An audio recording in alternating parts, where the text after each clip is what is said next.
സെലിബ്രിറ്റികളുടെ ഐഡന്റിറ്റികൾ അനധികൃതമായി ഉപയോഗിക്കുന്നതിനെക്കുറിച്ചുള്ള ആശങ്കകൾ വർദ്ധിച്ചു വരുന്ന സാഹചര്യത്തിൽ മലയാള സിനിമാ താരം മോഹൻലാൽ തന്റെ വ്യക്തിത്വ അവകാശങ്ങൾ സംരക്ഷിക്കണമെന്നാവശ്യപ്പെട്ട് ഡൽഹി ഹൈക്കോടതിയെ സമീപിച്ചിരുന്നു. അടക്കം ഉപയോഗിച്ച വ്യാജ വീഡിയോ പ്രചരിപ്പിക്കുന്നുവെന്നാണ് മോഹൻലാലിന്റെ ഹർജി. ഇപ്പോൾ ഹർജിയിൽ പുതിയ ഹർജി സമർപ്പിക്കാൻ കോടതി നിർദ്ദേശം നൽകിയിരിക്കുകയാണ്. അടക്കം ഉപയോഗിച്ച് തന്റെ വ്യാജ വീഡിയോ പ്രചരിപ്പിക്കുന്നുവെന്നും ഇത് ഗുരുതര സാഹചര്യമാണെന്നും മോഹൻലാൽ ഹർജിയിൽ പറയുന്നു.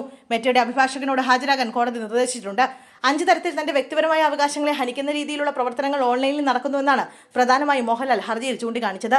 തന്റെ ശബ്ദമടക്കം ക്ലോൺ ചെയ്യാൻ പഠിപ്പിക്കുന്ന യൂട്യൂബ് വീഡിയോകളുണ്ടെന്നാണ് മോഹൻലാലിന് വേണ്ടി ഹാജരായ അഭിഭാഷകൻ വ്യക്തമാക്കിയിരിക്കുന്നത്. ഇത് ഗുരുതരമായ സാഹചര്യമാണ്. ഇത്തരത്തിൽ ശബ്ദം ഉപയോഗിച്ച് തട്ടിപ്പ് നടന്നാൽ നാളെ ആര് ഉത്തരവാദിയാകും? താൻ തന്നെ ഉത്തരവാദിയാകില്ലേ എന്നാണ് ലാൽ ചോദിക്കുന്നത്. ബോഡി ഷെയ്മിംഗ് ഉൾപ്പെടെയുള്ള കാര്യങ്ങളാണ് നടക്കുന്നത്. ഇതുമായി ബന്ധപ്പെട്ട മെറ്റയിലും ഗൂഗിളിലും നിരവധി ലിങ്കുകൾ ഉണ്ടെന്ന കാര്യവും അഭിഭാഷകൻ ചൂണ്ടിക്കാട്ടി. അവ കോടതിയിൽ സമർപ്പിക്കുകയും ചെയ്തിരുന്നു. ലിങ്കുകൾ നിർമ്മിച്ച എല്ലാവരെയും കക്ഷിയാക്കാനും വിഷയവുമായി ബന്ധപ്പെട്ട എല്ലാ കാര്യങ്ങളും ഉൾപ്പെടുത്തി അപേക്ഷ നൽകാനുമാണ് കോടതി നിർദ്ദേശിച്ചിരിക്കുന്നത്. പുതിയ അപേക്ഷ വെള്ളിയാഴ്ച പരിഗണിക്കാൻ മാറ്റി.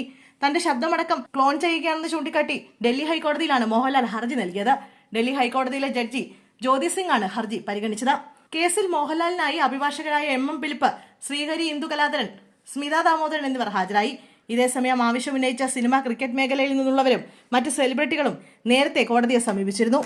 പേര്, ശബ്ദം, ചിത്രങ്ങൾ അടക്കമുള്ളവയുടെ അനുമതി കൂടാതെയുള്ള ഉപയോഗം അവസാനിപ്പിക്കണമെന്നാവശ്യപ്പെട്ടുള്ള ഹർജിയാണ് താരങ്ങൾ നൽകിയിരിക്കുന്നത്. പ്രധാനമായും പരസ്യങ്ങൾ, ഉൽപ്പന്ന പ്രചാരണങ്ങൾ, നിർമ്മിത ബുദ്ധി ഉപയോഗിച്ച് സൃഷ്ടിക്കുന്ന ഉള്ളടക്കങ്ങൾ എന്നിവയിൽ പ്രമുഖരുടെ ശബ്ദവും ചിത്രങ്ങളും അനുമതിയില്ലാതെ ഉപയോഗിക്കുന്ന പ്രവണത വർദ്ധിച്ചു വരികയാണ്. ഇതിനെതിരെ വ്യക്തിത്വ അവകാശങ്ങൾ സംരക്ഷിക്കുന്ന വിധികൾ ഇതിനോടകം തന്നെ പുറപ്പെടുവിച്ചിട്ടുണ്ട്.